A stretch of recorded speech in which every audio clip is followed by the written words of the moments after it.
chasing the sunsets just to see if there's more. 'Cause it's been so long since I tried to love. It's been so long since I tried to love. It's been so long since I tried to love. It's been so long since I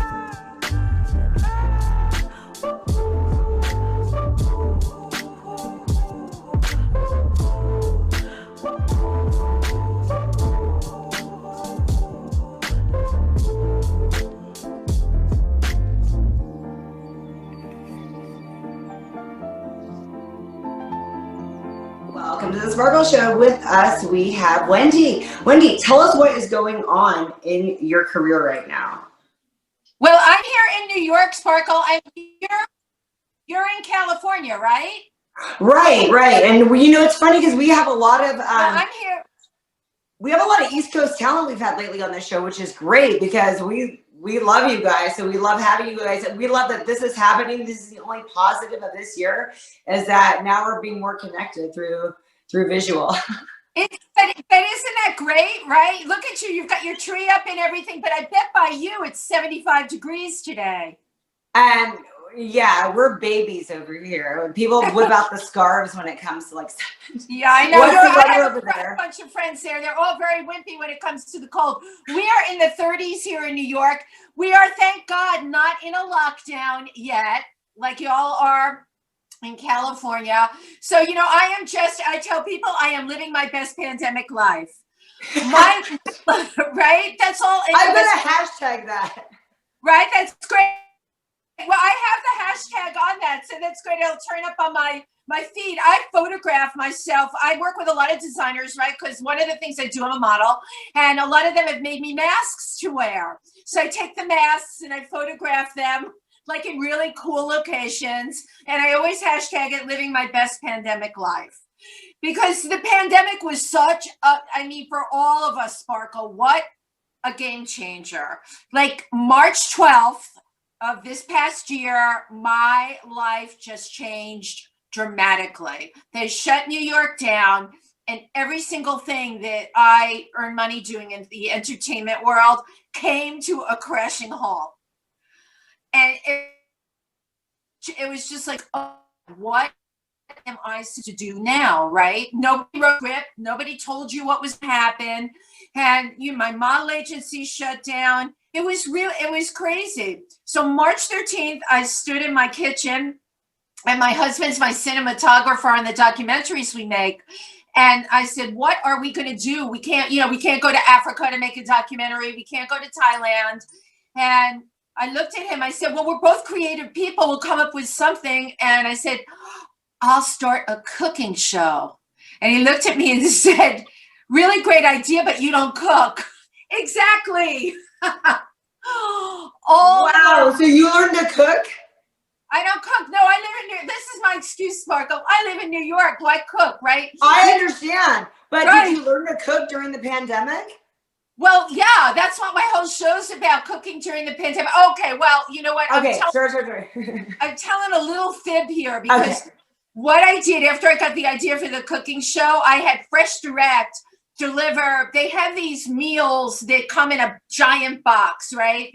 And they come with a recipe. So it's kind of like you're cooking, right? So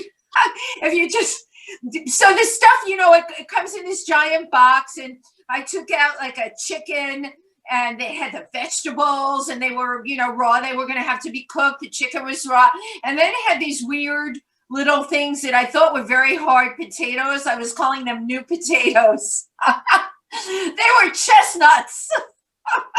Oh my God. Were not potatoes. And the first dish I made on my show, it's called spatchcock chicken. What an odd name for a chicken. It's a chicken that is split down the middle. So it's kind of split. Yeah, it's the kind of chicken you might put on a barbecue. But it came with instructions how to do it in your oven. So my very first dish on Pandemic Cooking with Wendy was this spatchcock chicken. And I was so proud of myself. It was like, honestly, Sparkle, the first thing I've ever made. I mean, Girl, I do not have time to cook. I am so busy. I don't know how people make this time. But now I'm in this. I understand what you're saying. And my biggest question is, did you guys gain some weight with all this cooking? No, because it's kind of like if you watch my show, Pandemic Cooking with Wendy, there's, first of all, 89 episodes. Is it twice a week? I run it, we run like segments. So the segments are like 3 to 5 minutes each. And it's on YouTube. So, Okay. And I'm in a costume, and like we do like 5 segments per subject per meal, right? And I'm all in costume with all my costumes from when I was performing in clubs. I love it. Oh my gosh, Wendy! Oh my God, Sparkle! I'm performing in my kitchen now. Listen, but you might be reaching a bigger audience. But well, there you go, right? Because you are very smart. I totally agree with you, right? I brought in my audience, and yeah, it's on YouTube. It's called Pandemic Cooking with Wendy, and 89 episodes, and the rest is history. I've had people. So this summer, when our numbers were down in the New York area, I was able to cook with other people. I still had a face shield on, and that's not 100% effective, but it is somewhat of a barrier. But we were able to do that. To bring another guest on the show and have both of you have masks, people don't connect to that. They need to see your face. So I've done the pandemic cookings with face shields, and my most recent episodes, which are done with a very famous drag personality, Alexis Flame, in her house. They're very funny. We did not use face shields, but that was a month ago, but it's airing now. See, I do everything where the numbers are in New York. So is this like about you learning how to cook and then teaching us how to cook? Are we learning with you? Yes. Isn't that amazing? Because here's the thing. People believe everything I say. And I'm thinking, because, it's all in like the comedy and the delivery. And I'm having a grand old time there. And I'm not just talking about cooking. I'm not just talking about ingredients. I made this amazing stuff. I had a friend on who was a nurse during the worst of our epidemic in New York. And it was Nurse Jed's truffle oil coated chicken. That recipe, Sparkle, you got to try it. You take I have to share this with you because I'm so excited about it. You take the chicken, and it's raw, so you can use chicken legs or chicken thighs. And then you put it in a plastic bag. In the plastic bag, you have truffle oil and flour. So you coat the chicken with the truffle oil and flour. Then you have a bag of truffle potato chips, and you crunch it up like really good. So it's like shake and bake, but it's a different taste. You crunch it up really good, and then you put the chicken in there, and then you shake it. And you do that with a whole lot of chicken. Girl, how have you not gained the weight? Oh, because this is like the only meal I make, and you know the deal. Like when you're cooking this stuff, you really don't want to eat it. I am like that. Right? You don't want to eat it once you've cooked it, and then you just pop it in your oven. And that sounds like an amazing dish. That's my kind of dish. So, like, what have you been doing to not gain weight during the pandemic? I have to ask you because it's challenging. Well, I'm a personal trainer, so it makes it a little bit. I got the trick, so now I just have to do it myself. So I've been doing a lot of actually Zoom training. That is so funny. So you're training your clients, but you have to do it yourself, right? Yeah, and and it's great. I love it, but they actually like it less because it's finding a little easier. I go easier on them when I'm actually training them. I'm not doing it with them. When I'm doing it with them, I'm like, well, let's go longer. Let's do this, and so they don't really like that part. They don't want to go longer. Now, let me ask you, you're doing it on Zoom, right? You're probably personal training on Yeah, we do personal training. That challenging for you not to, because like we're, as people, we love contact, right? So what is that? I'm so curious. What is that like for you? Just like with you, it's an adjustment. You're just kind of like, this is your new normal. Oh, this is our new, I know. And I'm living our best pandemic life. Aren't we though, girl? We really are. But you know what? You're right. Listen, we have all been forced to adjust and go with the flow. But it's so funny because everyone says the new normal. I got to tell you, Sparkle, I love doing this. I love that you and I can sit here together, right? You're on one coast, I'm on the other. I would have never met you otherwise, Right, true. Right? And here we are. I go on podcasts all over the world. I host podcasts. How amazing is that? However, and this is a big however, in my new world going forward, when everything is like kind of normal again, I want to be able to do this, but I also want to be able to do live. You know, I need both of it. Right. I like to, you know, see the people, especially like for you with personal training. If I were like your client, yes, I would be watching you on the screen and everything. But let's face it, if you and I were in a gym together, you would be saying, Wendy, harder. Right? Right? You'd be able to tell we're breaking that sweat or not, right? Exactly. Wendy, how long have you lived in New York? My whole life. Can you believe that? I was born in the Bronx and I've been living in Manhattan the late 70s. So you don't have that accent though. You don't have the Bronx accent. Well, you know what? I probably do. Like when I'm with, okay, I'm sure you understand this. When you're with people from where you were born, all of a sudden you start talking like them. So when I do meet people from the Bronx, I notice all of a sudden everything changes, my whole rhythm and tone and everything. Where are you from originally? I've always been a California girl. California but girl. My heritage, if you're asking that, is Armenian. And I've been thinking about this when you said about your cooking show. I wish we lived where I could come on the show with you and show you how to roll grape leaves, because that's what we eat. Oh, you're kidding. Oh, how cool. And I can see you having a fun time doing it. Oh my God, you would be so perfect to come on the show. You know, I've been thinking, I watch how people do that, bringing guests on, like on regular television. They have huge budgets. So, you know, the host can be like sitting there in a big chair on a soundstage. Right. Right, I'm sure you've seen this. And then the guest comes up, of course, bigger than life on a monitor. But I still keep running through my head, there's got to be a way to do that. One time on my cooking show, this was another genius idea I had. I would bring somebody on an iPad.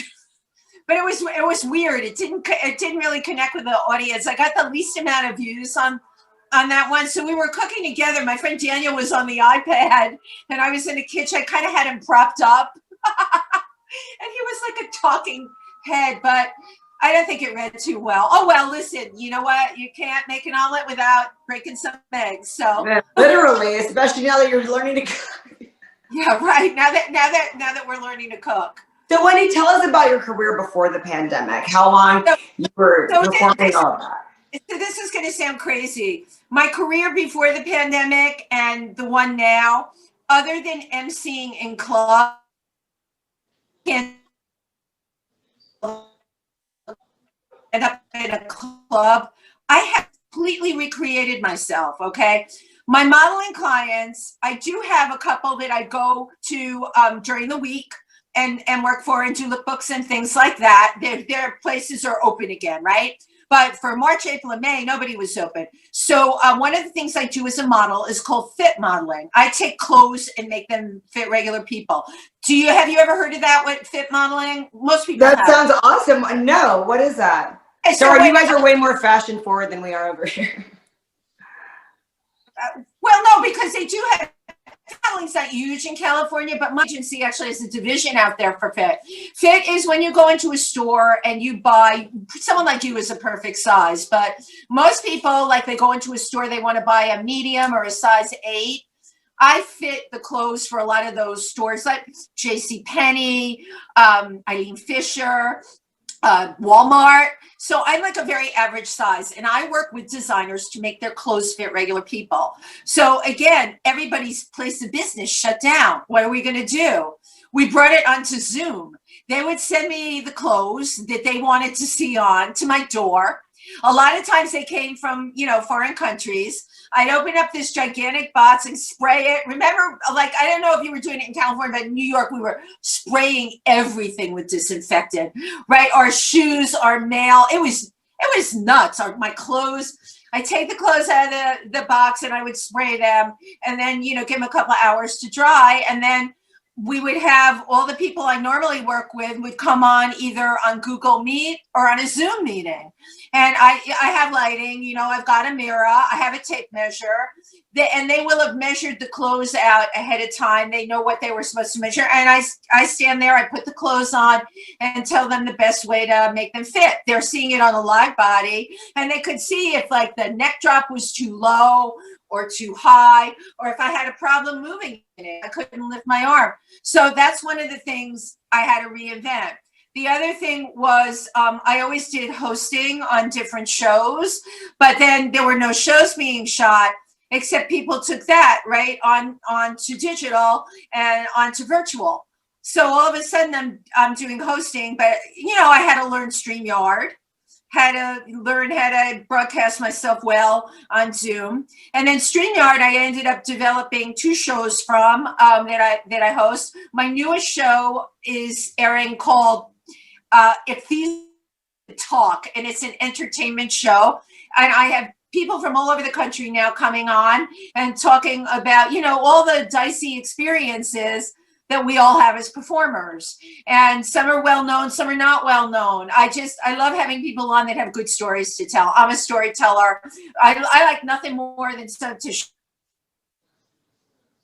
the people. That show will be airing this Wednesday at 3:00 in the afternoon on Facebook Live and on my YouTube channel, Wendy Stewart TV. And of course, it's live and taped, so people can catch it on the YouTube channel. The other show I do a lot of work in the LGBTQ community, and I helped start an LGBTQ in the place where I spend my weekends, which is out in Pennsylvania.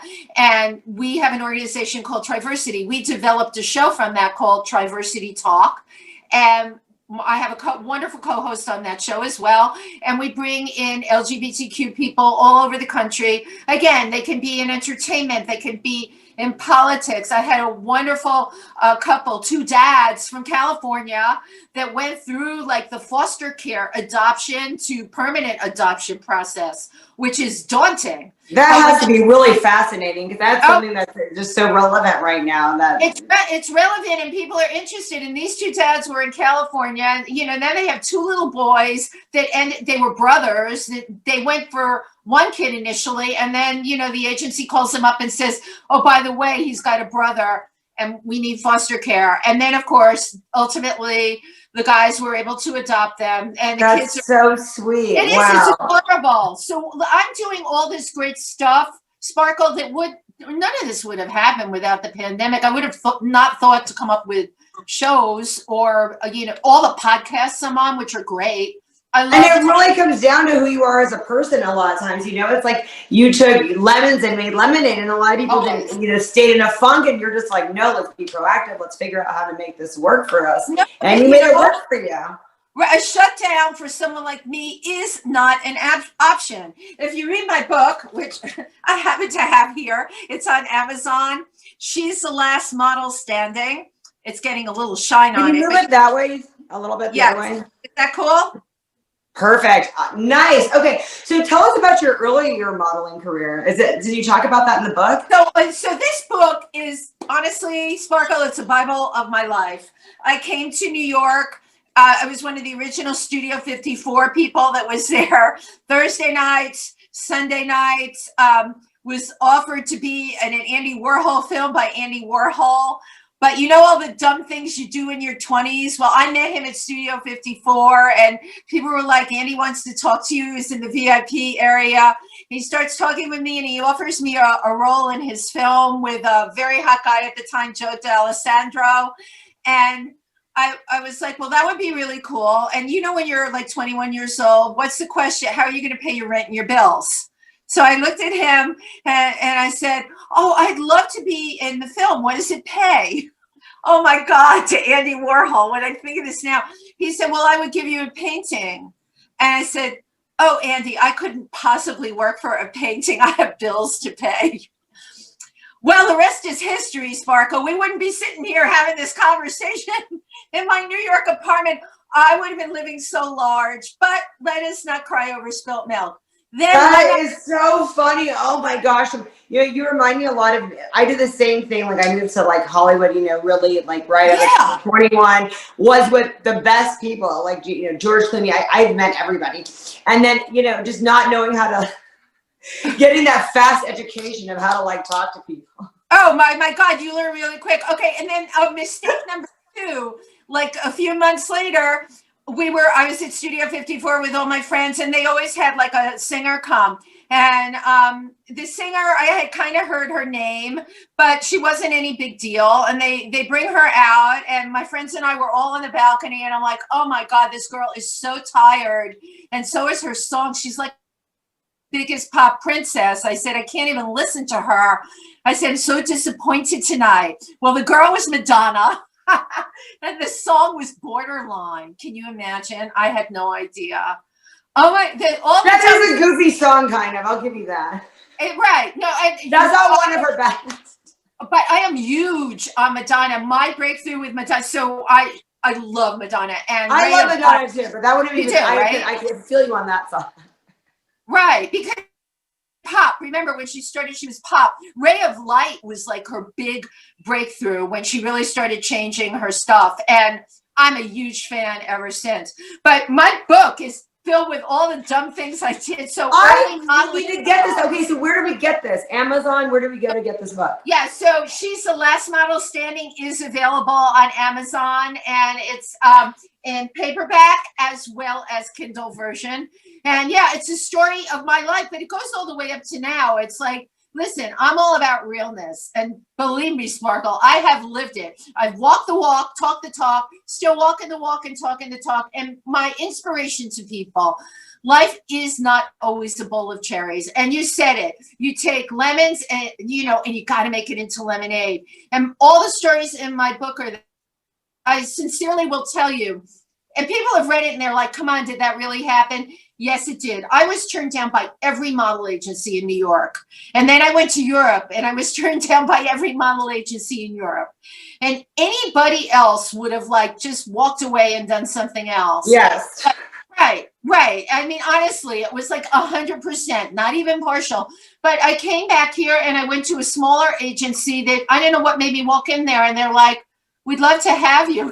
And at that point, I was like, really? You really? Did I just hear that? And then it took off from there. And here's the thing. When you started, they would give you a list of photographers to do test shots with. And there were some very big photographers on that list. In those days, you didn't pay for pictures, all right? How unbelievable. And you could go and shoot with a famous photographer if they wanted to take your picture. One of the names on there was my husband, Alan Kaplan. And I went up and he was, very famous, still is, but he was doing fashion and everyone knew him. He had shot for Italian Vogue. And I walked in, like the few, your first pictures are often terrible. Mine were all terrible. And he said, your portfolio really sucks. I said, excuse me? He said, these pictures are terrible.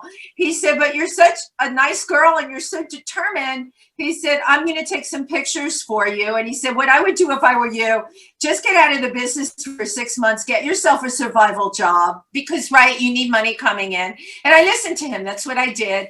He took pictures for me. And then I just started to get more and more work, and the rest is history. But in my story, I've had every horrific part-time job that you could ever imagine. I mean, till I really got launched and started earning my income off of modeling, acting, and of course the acting led to stand-up comedy, and then improv. And you can do the thing about New York that's so much easier than LA is you can knock on doors and get in to see people here. You're not getting in a car. And you used to be able to, it was really unbelievable, get into agent's office and all of that. Now, in these times, a lot of the way to only meet agents, yes, if you're having live theater, they will sometimes come. But one of the ways people do it here, and I know they do it in LA too, because I'm bombarded with emails all the time. They take a lot of those seminars, where you get to audition with an agent. And then, of course, there's things you can submit through breakdown services. So all of it is electronic. When Wendy goes out now, her reel goes out, her 8x10 goes out, as I'm sure you do for jobs. It's the same thing. Then sometimes you will get called now, not during the pandemic, but they will have you come in and do a live reading. And, once again, for me, that's like the best. But listen, I have to tell you, during this whole crazy pandemic, I shot a job on Skype a few weeks ago. It was kind of like that show, The Office. Yeah. kind of bit, but you know, the director I had submitted my picture and he said, you'd be really great for a certain role. And I'm like, okay, how are we doing this? He said, well, we're going to do it on Skype. I'm like, how are you doing this on Skype? Even now, I haven't seen the outcome, but I've talked to other people that told me people are like creating shows on Skype. I don't know, Sparkle, this is just like. It's amazing, and you're thriving in it. I mean, probably all that rejection. What was some of the rejection that you got? Did they give you feedback? Oh my God, I've got it all right here. This is one of the best ones. The angles in your face don't match the angles in your body. What the heck that means, I will never know. Here's another favorite. Who told you you should be a model? My first model agency that I went to when I was 16 said to me, where's your mother? Don't quit your day job. All right. And I've gotten, you're just not right. When I was 16 years old and 15 years old, I was told I was too young. And when I was 21, I was told I was too old. So, but what's the lesson to be learned from this? And I tell everyone this: if you have a dream, if you have a goal, don't let anybody stop you. Now, it's got to be somewhat realistic. So yeah, I was quitting, quite so well then, but I knew to keep my eye on the prize, and getting with that first model agency, having that first door open said to me, okay, you know what? There may be an opportunity here. And then I'm smart enough to know, for someone like me, a jack of all trades really works well for me. I am really able to juggle. I've done it my whole life. Look at what I'm doing during this pandemic. I'm so busy. Yeah. It's insane. I have my Google Calendar. I have a handwritten calendar. And then where I work out of in my TV room, I have like a little, calendar with boxes on it to write things on for the podcasts and things that I'm on, the radio shows. Then, of course, I have to have all my follow-up, because when I'm on things, I always like to get the copies of them. And then, of course, whenever any of us are doing anything, we have to let the 3,000 people that follow us know what we're doing. I tell you, at the end of the day, when people say to me, have you been watching The Crown? No, when I have time to watch anything on I totally get it. You get it. So what comes to mind though, why did you want to be a model? To me, you're like all person. I know you're beautiful, but you're all personality. Did they ever tell you, no, you have too much of a personality to be a model, you have to be an actress? Oh, Sparkle, you are very insightful. You are really great at what you do, because yes, you just saw right into me.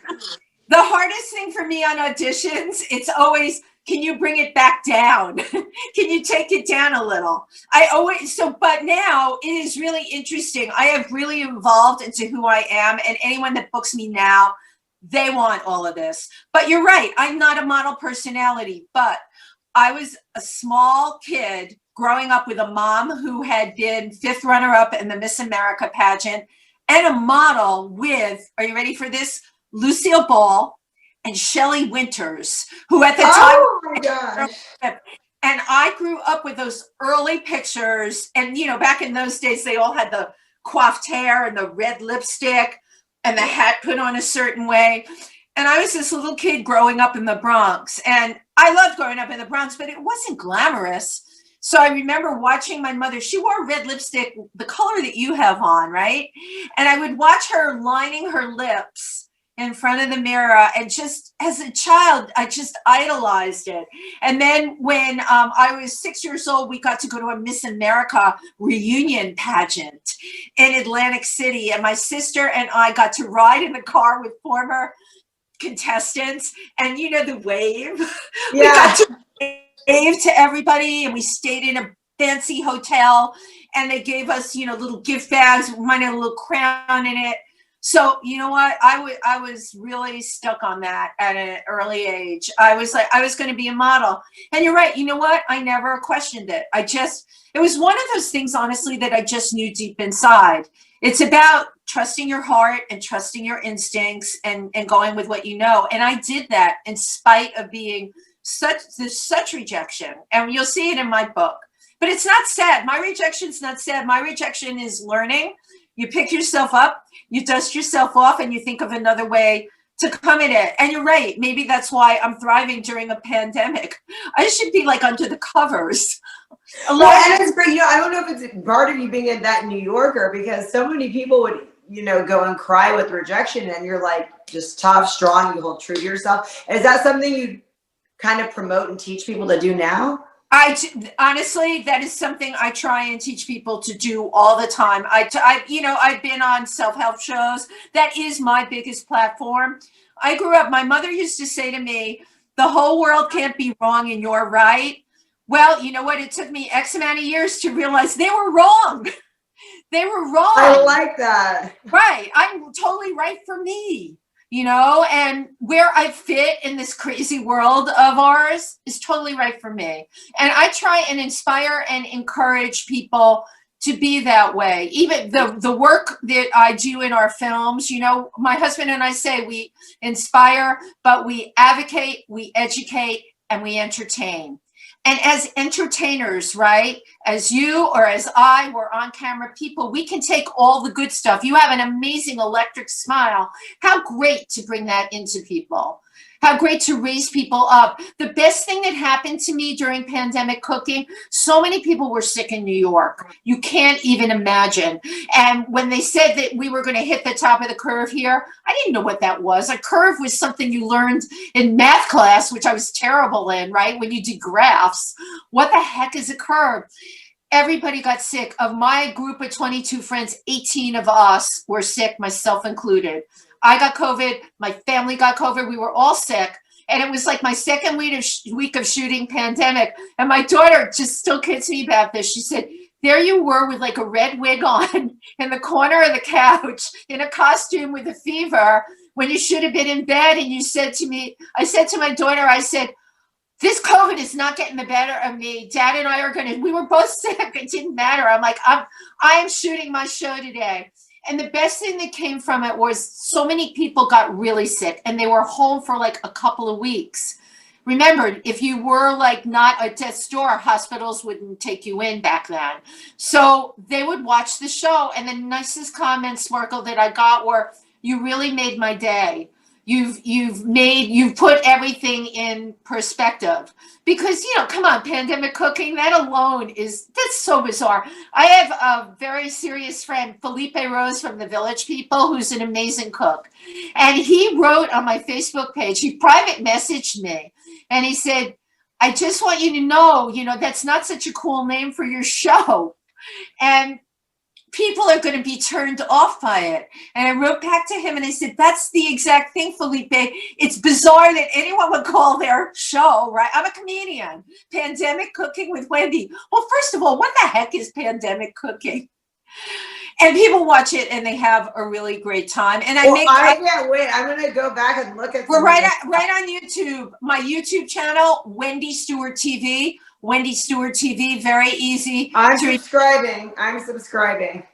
Okay, yes, please. That would totally make my day if you did that. Totally. And everybody watching is going to subscribe. Thank you so much for coming on my show, Wendy. You're awesome. I can't wait. Like, I want to have you every 6 months to see where you are, because you're always going to be doing something new and exciting. Oh, yeah. Okay. Sparkle, that is a deal. You take care of yourself. Be well during your lockdown. I know you will. And you make your clients sweat on that Zoom.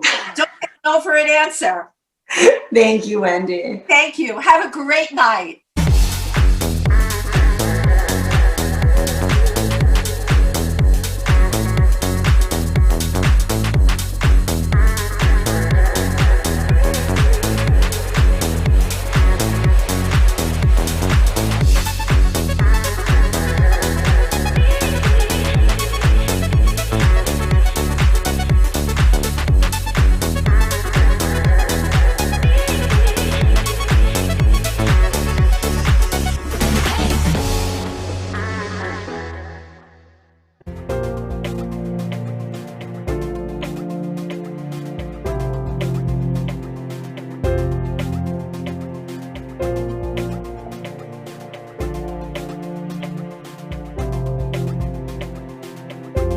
It's been years since the last time we went to the mall in between class.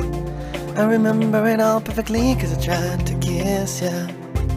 You're right, I was there to see me with ya. Oh. But it suddenly ended and went cold and you took some distance. My emotions just went up and down in a whirlwind. Anxiety, tears, broken dreams, and obsession. How I like you and see you and love hasn't changed, but the one thing that isn't ready for you, I've become the man you want. I don't need nobody to tell me what to do, to tell me what to say. I don't need nobody to make me feel secure, to build myself for you, baby. Maybe you got it, 'cause you've been hurt, I understand it. Been dragged to the mind about you or what, but you need to hide it. He was a page in the book, but was never done.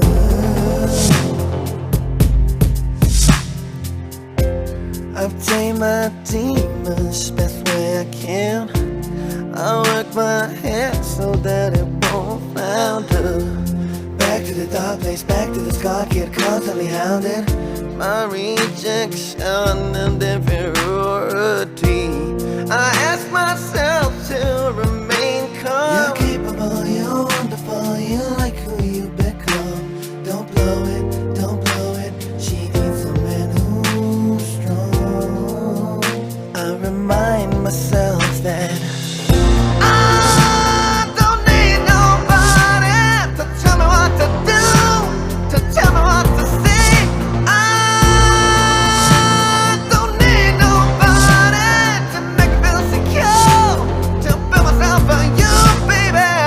Maybe you got it, 'cause you've been hurt, I understand it. Been dragged to the mind about you or what, but you don't decide it. He was a page in your book, or chapter 2. We need to be afraid this time I'm here, I'm willing, I'm able. We don't really need to mess around with both jacks out of the table. Just chance is like for us to ride. Grab a pen on my hand and scared to. But for you, I'll take the chance.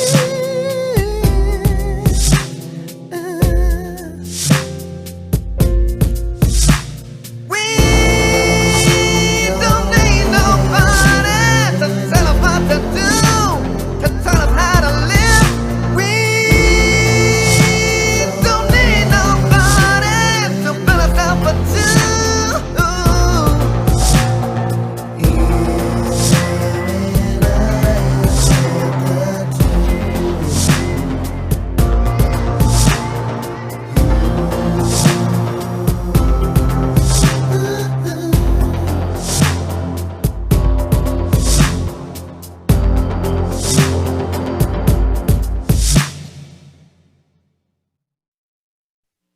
Welcome back to the Sparkle Show. With us, we have Ian.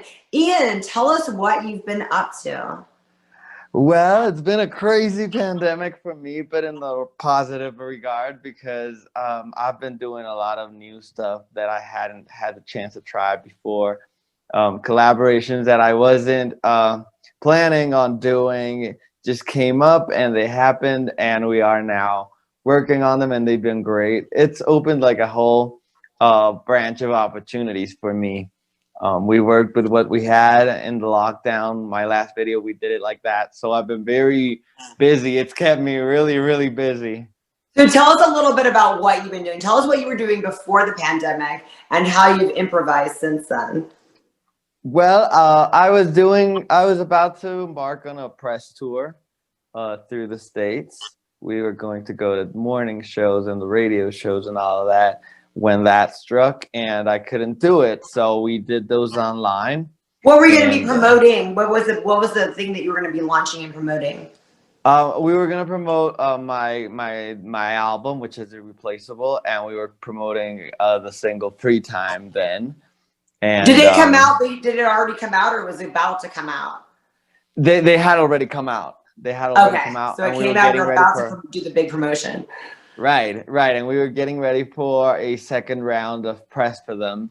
And then it didn't happen. So we decided to do those online, and it went very well. That's so good. Thank goodness.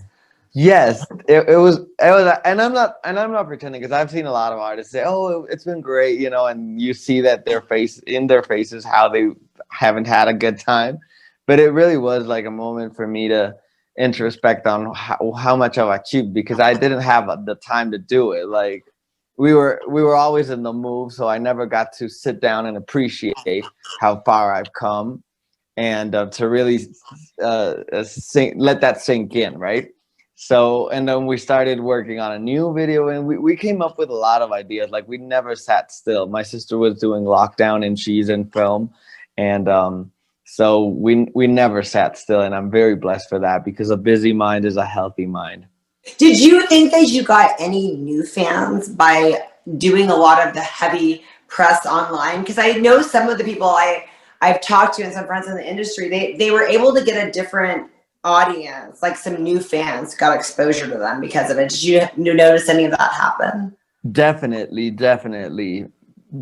My fan base was basically in Brazil and the States and Canada. And now I get people from Kenya, from South Africa, from That's so Nigeria, amazing. from Japan and from the Philippines. I had a lot of people from the Philippines before, but now I see them. I tell my family this, like, I used to know that they were there, but the pandemic gave them, like, I don't know what it was, that they started, reaching out to me and writing stuff, and so I get a lot of that every day.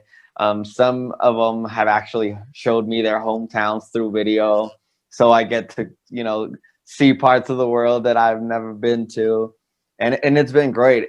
To me, it's been the greatest year of my career. Like, Really? fan wise, yes. Stream I wise, love that. See, this is popularity a wise. success story, a positive story, and you're going to give a lot of people hope right now. Yes, and I never lost hope, because I went through a very dark years in my life. I used to fall in and out of love, and I was like always in a shaky mood because of that. I told my mom this for the first time in my life. I'm not searching for anyone's approval. I just like embraced myself and started loving myself and who I am. I even used to hate Sundays, and I redefined Sundays to make it a positive experience. So now I go I get together with one member of my family each week, and we get together on Saturday nights, and we do it like socially distance and whatnot. We get together, and then on Sundays, I decided that I wasn't gonna hate Sundays anymore, because I don't want to hate anything, and I don't want to be like ever in a bad vibe. So I decided to make it, and I don't know how some of the viewers are gonna take this, but I decided to call it not a Father's Day, because I don't have children, I don't have any pets at the moment, I don't have plans, I don't have a girlfriend, I don't have any. So it's like my day where I just eat a whole pizza, watch a show, read a book, give my face some treatment, That's fun. I want to join you on Sundays. So to me, it's like I wanted to redefine every negative moment of my life and make it a positive one. I spent so much time searching for external approval that the day I, finally opened my eyes, it was a lot of years of work. This is for the viewers. It's not like you wake up one day and you embrace yourself and you're like, oh, I'm great. No, I had to go through a lot of SHIT, to get there. And when I finally, started counting my blessings, and I was like, I can cook, I can sing, I can write music, I know how to listen to people. I'm an empath. When people tell me their stories, I never ever start by saying, oh no, you're wrong. I always listen to their side.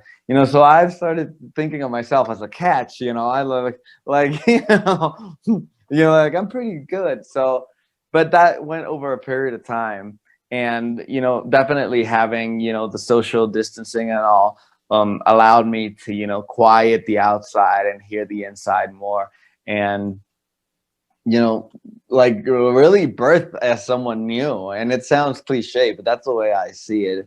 And as I was saying, when I was when you get into that positive vibe, positive things start happening. Like I don't turn on the TV to hear bad news. Like I immediately change the channel because I don't want to, I want to be aware of things, but I don't want to be filling my mind with negative stuff all the time, right? You need to see what's going on in the world once to know. And it does that's weigh on you when you keep on watching the same repetitive Right. stuff. I understand. Yes, and especially with the elections, which I followed, I saw how shows, they repeat the same information. You see one host and then you see the next one, and they And it's have the the same same, thing.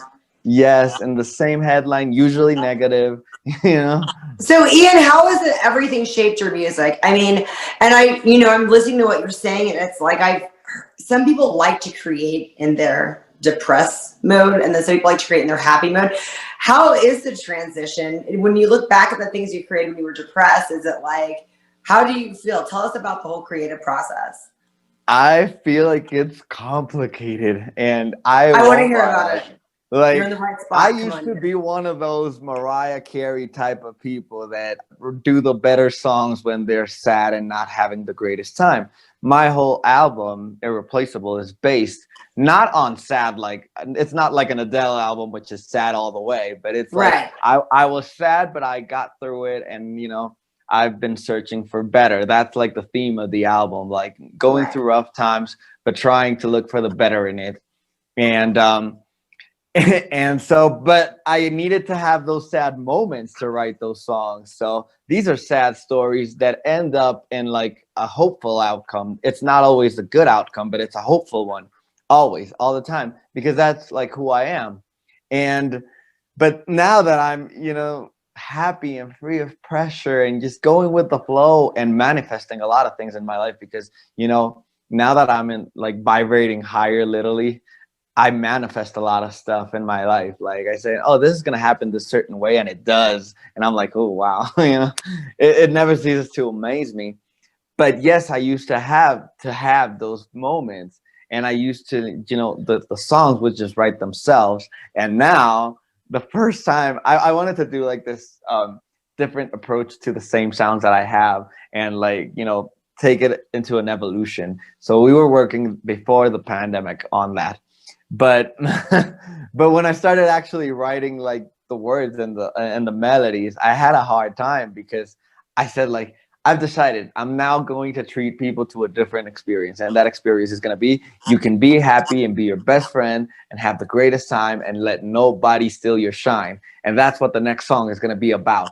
And so there I go to sit on my piano in my studio, and I just couldn't do it. It couldn't come. It wasn't coming out. And I was like, so it was really complicated, because I was like blocked, because I was so used to writing sad stories about hoping, the stories where I'm sad, but I'm hoping not to be sad. So this is what I'm going to do to hopefully not be that sad, if that makes sense.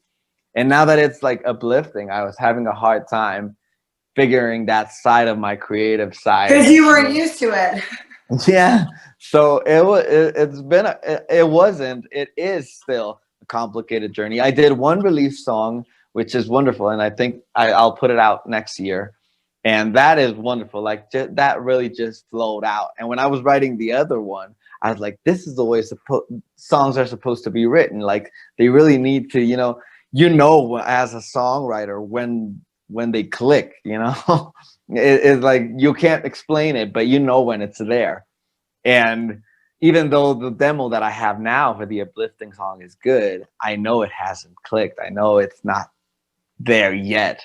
So I'm working on it. I'll get there. And so tell us a little bit about your career before Irreplaceable. What was some of the stuff that was going on? When did you start? Well, I was working on another album, promoting another album called Mad Sexy, which was my debut album. And I didn't really, I like that album now. I've learned to love it for what it is, because there is good material there. People, are better off checking it out themselves and, making up their minds. I want to be like Prince, that he says, I don't want to give away too much of what I think about it, because I don't leave space for them to make up their mind on it. But for me, it wasn't. It didn't reflect who I am inside. And what I mean by this, it was too electro pop, and too like Shawn Mendes like. And I had the red sneakers on the video and the jacket, like the teenage jacket, and it wasn't. And I didn't feel comfortable because I've always been a man of blazers, Do they and make you do that? Like when you have like a team, I'm sure you have like a manager agent. Did people kind of say this is the image, this is the way to go? So you did it? Like how did you get into doing something that wasn't totally authentic to you? I was there was a lot of people making suggestions of who I was supposed to be, and the truth of the matter is that I didn't know who I was or who I wanted to be. So so it gave me no little space to have an opinion on it, because I didn't know who I was for real, like what defined me. Now I can say a series of virtues and defects, I can line them up all together and know perfectly well. But back then I didn't. So I hear this with a lot of artists though, like, I mean, Fiona Apple kind of regrets the Criminal music video. She said a lot of things like people were thrown at them and they kind of did a lot of things that they look back and they're like, that really wasn't me, or I didn't really do that. But everything's happening so fast, you will have to listen to everybody around you. Is that kind of how it started? Yes. And like there were things that I did, like I wanted the jacket with the t-shirt, which is what I do now, the jacket and t-shirts, but in a different kind of way, without the red sneakers. And they were like, oh, but you have to be fresher. You're not a 40-year-old dude, so you can't wear black shoes. And I love my black shoes, and let's not try to do a lot of glitter because, it's going to be girly. And I was like, and I just remember thinking like Prince didn't give a shit about if Right, it was girly. Or, I don't know if I can say that word. Sorry. You're good, Ian. But but I was like, why am I not allowed to do this? Why do I have to wear stupid sneakers, from a brand which comes in a lot of colors, which, so now you're doing what you want to? Yes. And I have a lot of fights to get there, and sometimes, Tony Bennett has a saying that says, not everybody has all the best ideas. Not one person has all the best ideas. So I don't want to be one of those artists that says that everything that they say is right, because I don't believe that. I believe that I've gotten this far because of the teamwork. Like my sister writes my videos, she directs them. We had a really big fight over a scene that I wanted to have, and because I looked beautiful in it, and I was like, what's the point of looking good and working this hard every day on myself if every time I have a great shot where I look beautiful? And I've understood this, like people want to see you look great. You might have a bad singing moment, or not hit the note quite right, but if you look good, people are forgiving, Right. But if you don't, they're not as forgiving. So I told her that, and we had this big fight over that scene, and I was like, then what's the whole point? And she was like, no, but the language, the film language and whatnot, and it's telling a story behind the story. And I was like, people don't care about that. And and in the end I conceded, and she had her way, and it turned out well. So what I learned from that is I'm not always going to be right, but I'm always going to fight for my ideas, because it's the only way that I'll know if they were good or bad, That's really cool that you have your sister so involved. I mean, does it help to have family, someone that loves and cares about you and has your best interests at heart? Does it help to have someone that involved? Yes, it definitely helps, because even though you guys probably bicker, it helps at the long run, right? Yes, it's a family affair, because her boyfriend is a cinematographer of it all. So he shoots all the videos, and I all love the cameras and the lighting. And he taught me how to light myself, and all of that. So it's but there is a lot of screaming and shouting behind the scenes, because, well, everybody has, we've been doing videos together for like almost a decade now, since our very first tryouts, and so we all know what's good now for each of us. So sometimes it's not like we don't want to respect what she has to say as a director, but we have views that we want to express. So when we're into the 6th hour of filming, you know, we're not as fresh and we're irritable. Oh, I But bet. it's always worth it because we learn from those experiences. And, you know, when the cameras are not rolling, we just turn them off and, you know, go through everything that we did and we reflect on it and we have like a meal and a drink. And it's always a learning experience. But it is definitely, I think that I'm fortunate enough because they work with wonderful artists in the Latin and American business, you know, and they've done videos for them. So the fact that I have them at home working for me is like a head start with regards to other artists. That's amazing. Who were some of your early influences? Sorry? Who were some of your earlier influences, like your earlier musical influences?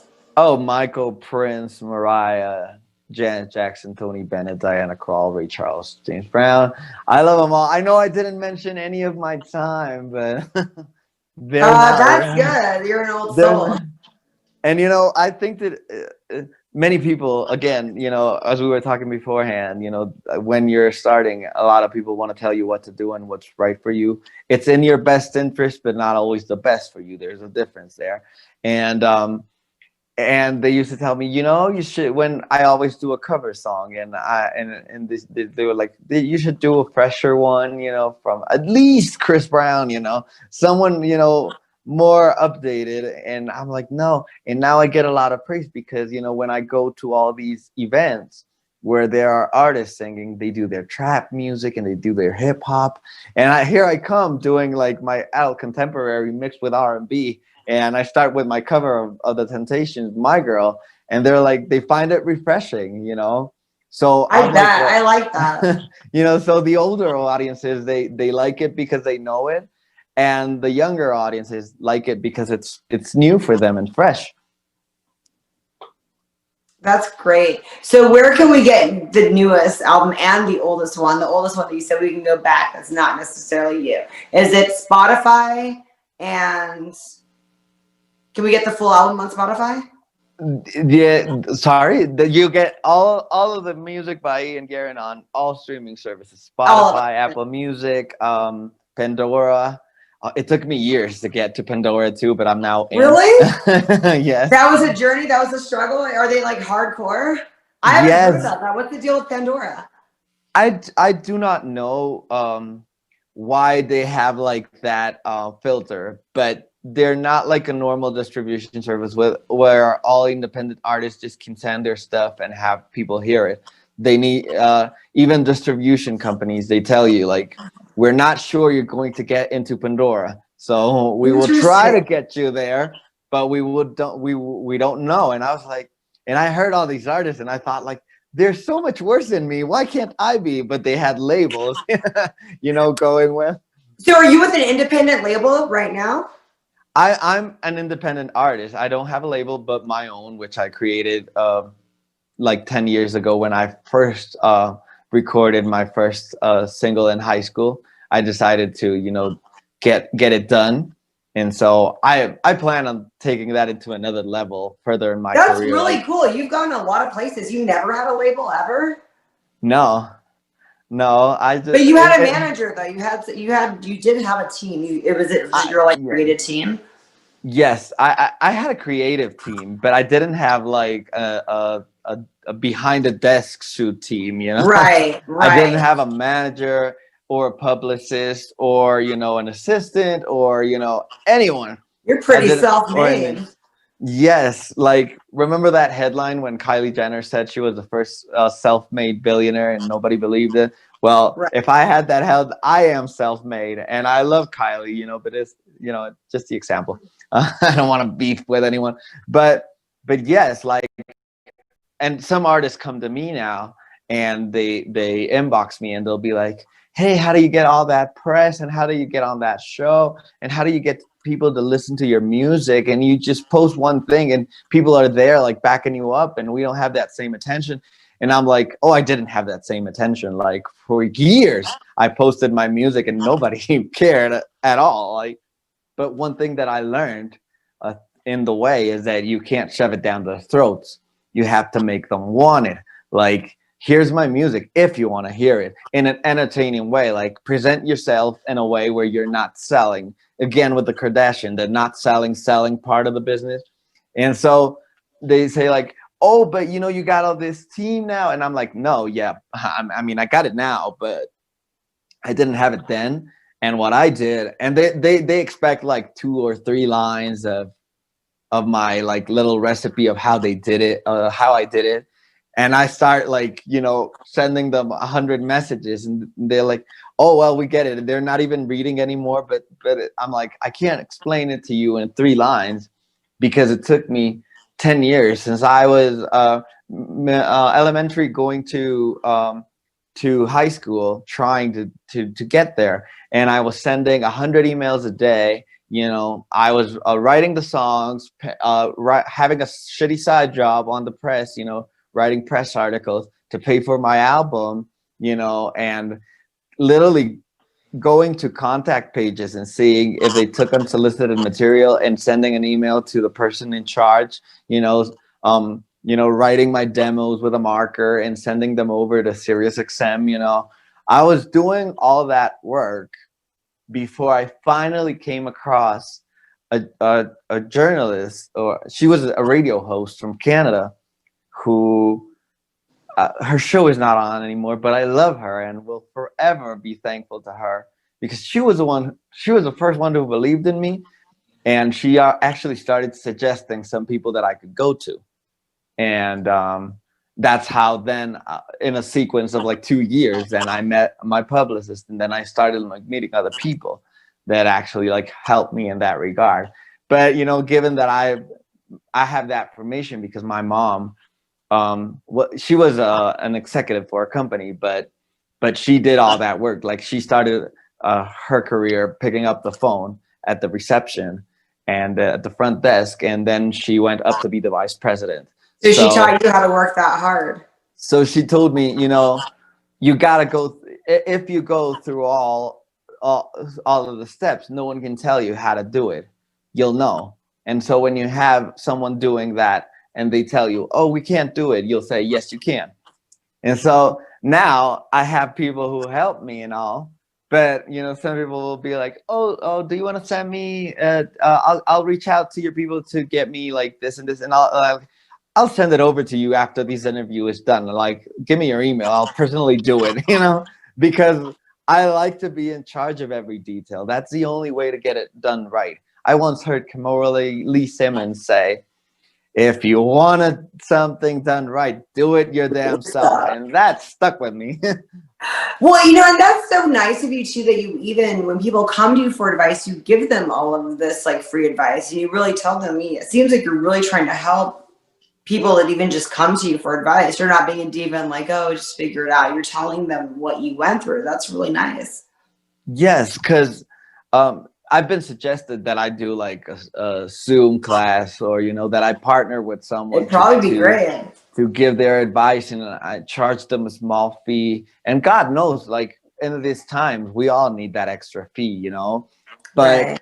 I believe in life when you do what you like, and you do it passionately, and you do it diligently, and you wake up every day with an organized schedule of what you're going to do, it's only a matter of time before you don't need that extra money.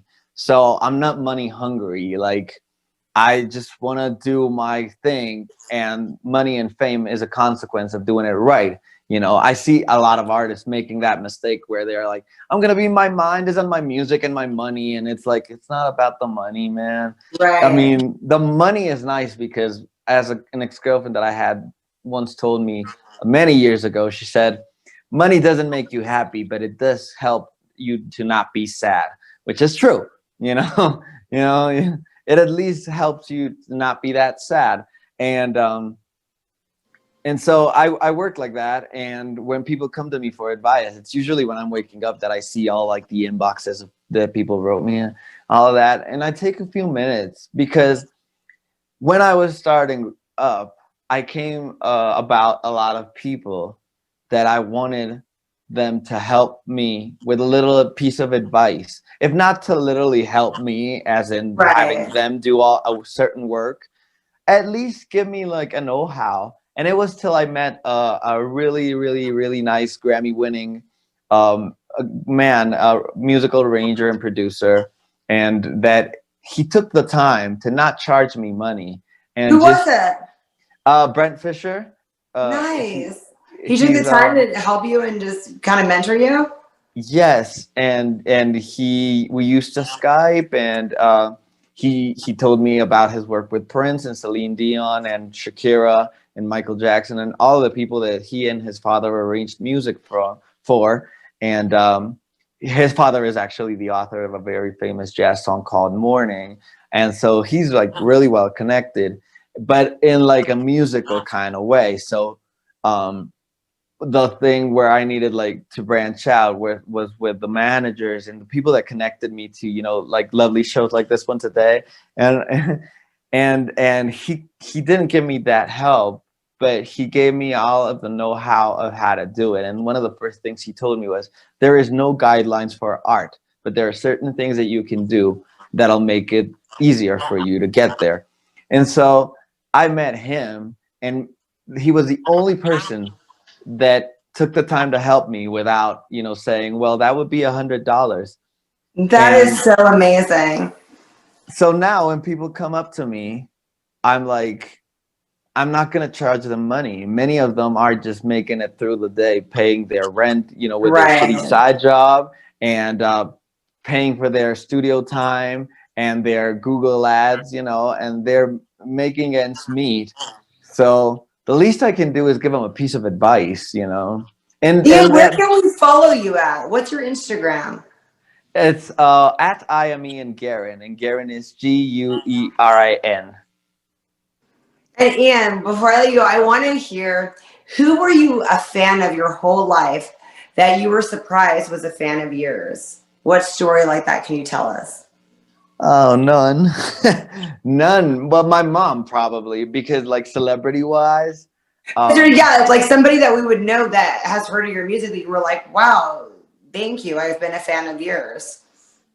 I do have a story about that, but it was many years ago from my first album, when Kendall Jenner downloaded one of my songs, and I took a note on that because she posted it on Twitter, and I have a few others, but when That's it says awesome, like Ian. people that I admire, I don't remember, you know, any of the top line guys that I told you, like Mariah, or I know people that know them, but you know, I don't remember, like Michael, you know, passed, and many of the artists that I like are not around or active. Yeah.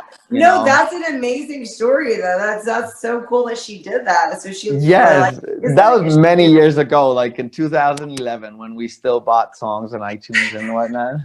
But I remember that, and I remember being so excited, and I remember telling my family, and everyone was like, "What? Who? What?" No, and then now they're this huge stars, you know. Ian, I love this. You're so great, and you're so humble. Thank you so much for coming on my show. Thank you so much for having me. I had the greatest time. We're gonna all follow you and follow your music. Thank you so much.